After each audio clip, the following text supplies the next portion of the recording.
In late April, WHO announced the emergence of a novel influenza A virus.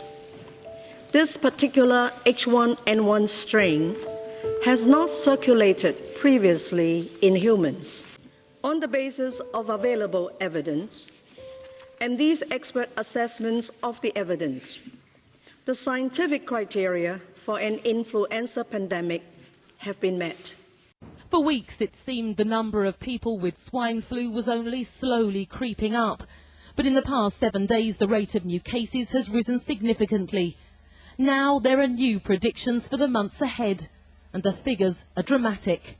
Cases are doubling every week, and on this trend, we could see over 100,000 cases per day by the end of August, though I stress this is only a projection. Swine flu was first confirmed in the UK at the end of April, and the number of cases has steadily risen. Last week it hit 2,236. Today it stands at over 7,000. But this graph shows just how steep the increase could be over the weeks leading up to the end of August.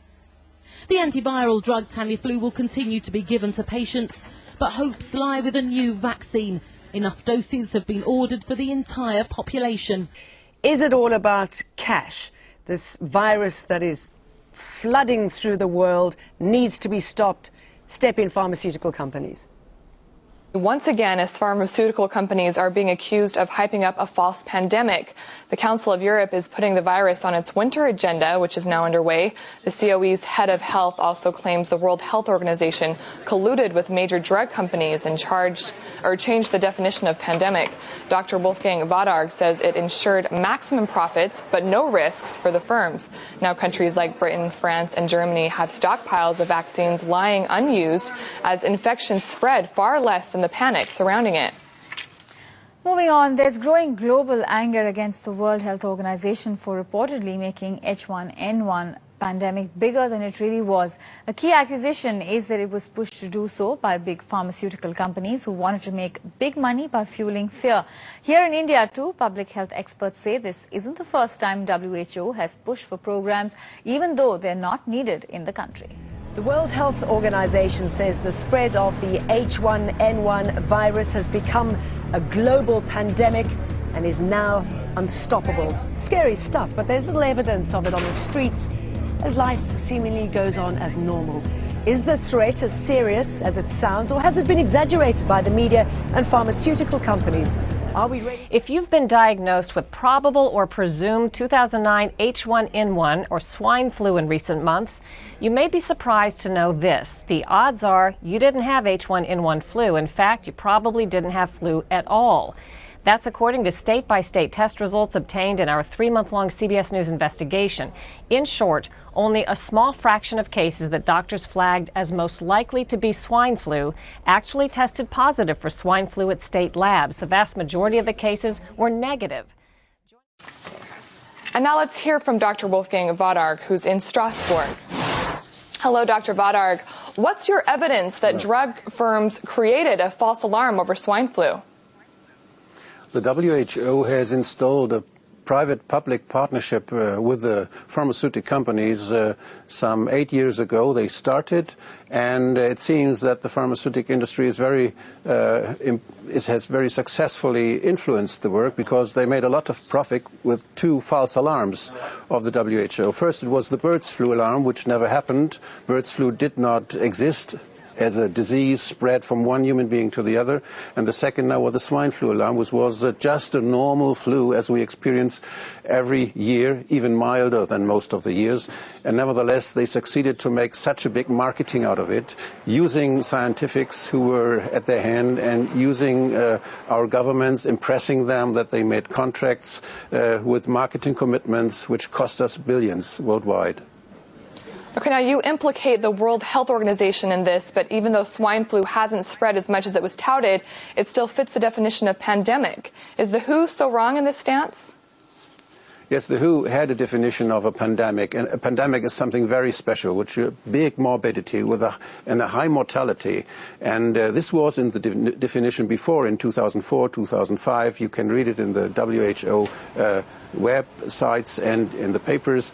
And this year, they suddenly dropped those two characteristics. They said nothing about the severeness of the disease, which is spreading, and they said nothing about the mortality, which is very essential for such a definition.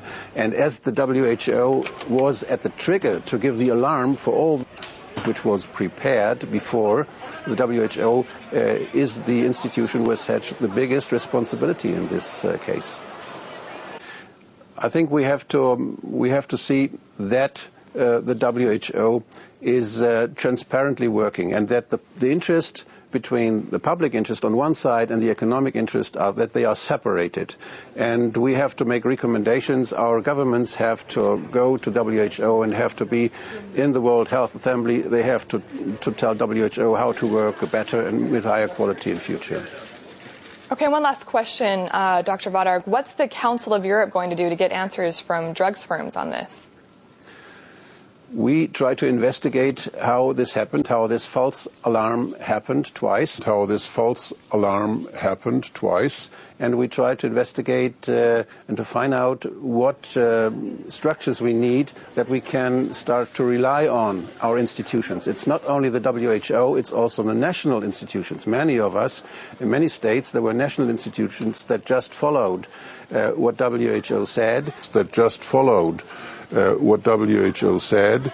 And they continued even telling us that there may be a second wave, although some other institutions already had found out and had documented that, for instance, in Australia, where the winter is long over, there has been none, and there is no scientific evidence for a second wave, so they continue selling their drugs, and WHO helps them, and some national institutes do this too.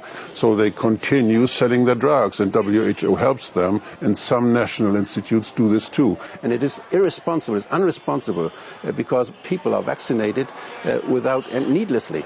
And it makes a damage to people. There may be side effects, and it costs a lot of money.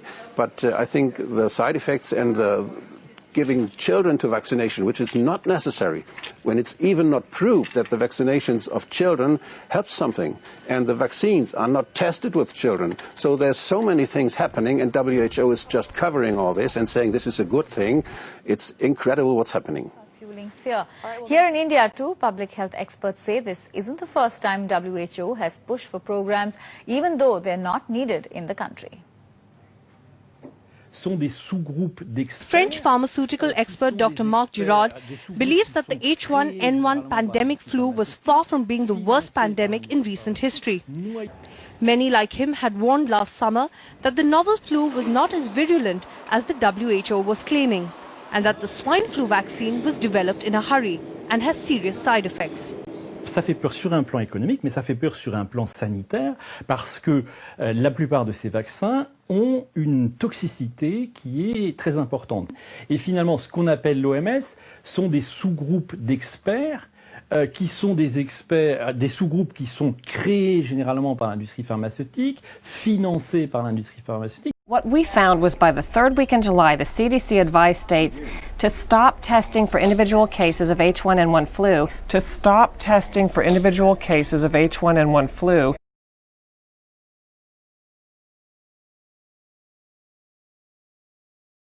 and they stopped counting individual cases. The rationale that the CDC gave was, well, why continue wasting resources tracking when we already have established there is an epidemic?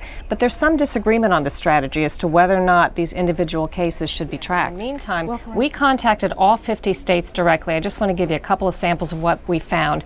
In California, they took 13,000 specimens, and of those, 296 were swine flu, 12% were other flu, 86% were negative for flu altogether. And in Florida, they had 8,000 specimens, more than that actually. 17% proved to be, upon further testing, H1N1. 83% were negative. In Alaska, 1% was swine flu. And in Georgia, 2.4% was swine flu. The rest were negative for swine flu.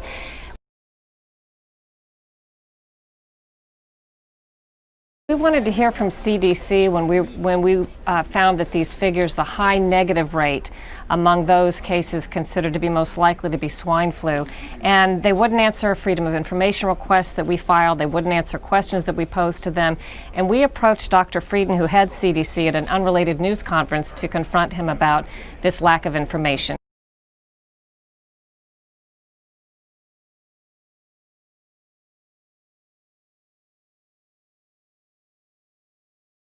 Jane Dutton.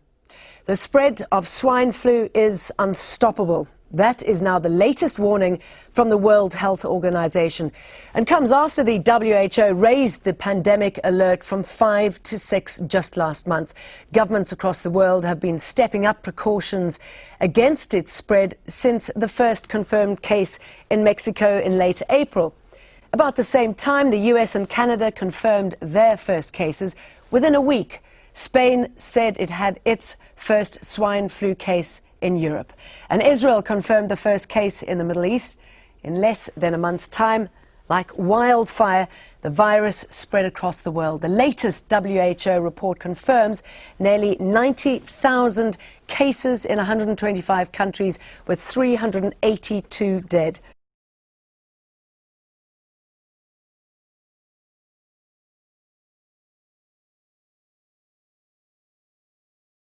The WHO says it's unstoppable, 382 people dead. Is it really unstoppable, Mr. Tantoy? Are these not just scare tactics that are totally unacceptable? Well, I believe that the current situation, I would say yes, because the disease is being transmitted now from person to person, and the traveling of persons from place to place has covered the whole world now, and by definition, phase 6 means that there is sustained community transmission in more than one country. A poll in New York City this week suggested that hundreds of thousands of New Yorkers have had H1N1, but only 0.1% needed hospitalization. So are these fear tactics really that necessary? Okay, Mr. Tantoy, let's get back to you now. I'm trying to reconcile this language that is being used by the WHO, this warning, not, as Ms. McKenzie said, the fear tactics, but rather warning, which should be heeded. How come this is not played out on the streets? Everywhere you go, you see that the masks have gone. Apparently something like 1.6 million people applied to go to Michael Jackson's funeral. So people are no longer as frightened as they used to be. Okay, let's just remind you how we got here and if the H1N1 flu virus is as scary as it sounds. Last month, the WHO raised the pandemic alert level from phase 5 to phase 6. Ms. McKenzie, why is this important, the official pandemic tag at phase 6 and the fact that it's now been called unstoppable? Well, the thing is, there are sort of two questions in there. The first one is, why do we go to phase 6? Because that is the legal prerequisite that the drug companies need. The drug companies need to go ahead and make pandemic vaccine. Otherwise, they have contracts that they say they should be making vaccine for the regular seasonal flu. So what happens now? Dr. Chan says the official declaration of the pandemic means drug manufacturers will speed up development of a vaccine. As of today, nearly 30,000 confirmed cases have been reported from 74 countries. This is only part of the picture. With few exceptions, countries with large numbers of cases are those with good surveillance and testing procedures in place.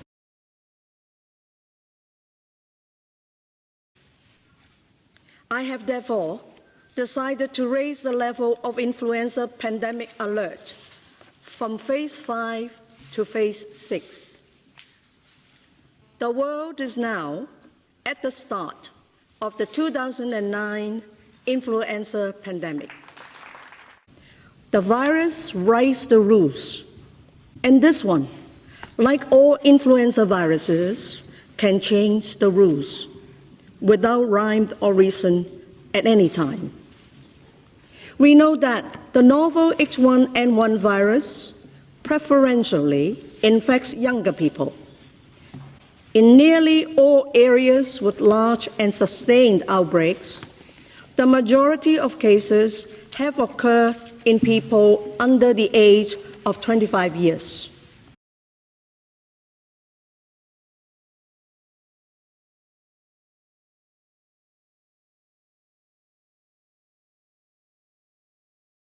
Each and every one of these deaths is tragic, and we have to brace ourselves to see more. This pattern is significantly different from that seen during epidemics of seasonal influenza, when most deaths occur in frail elderly people.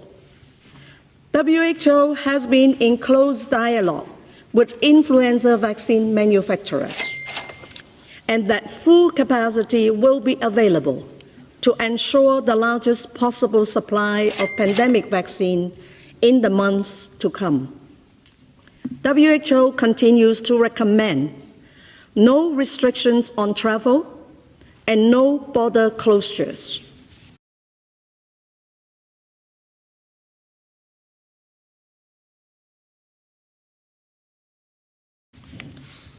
Influenza pandemics, whether moderate or severe, are remarkable events because of the almost universal susceptibility of the world's population to infection.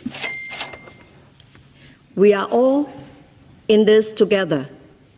We know that COVID-19 spreads fast, and we know that it's deadly, 10 times deadlier than the 2009 flu pandemic. Got it. Okay? Okay. Fool me once, shame on you. Fool me twice,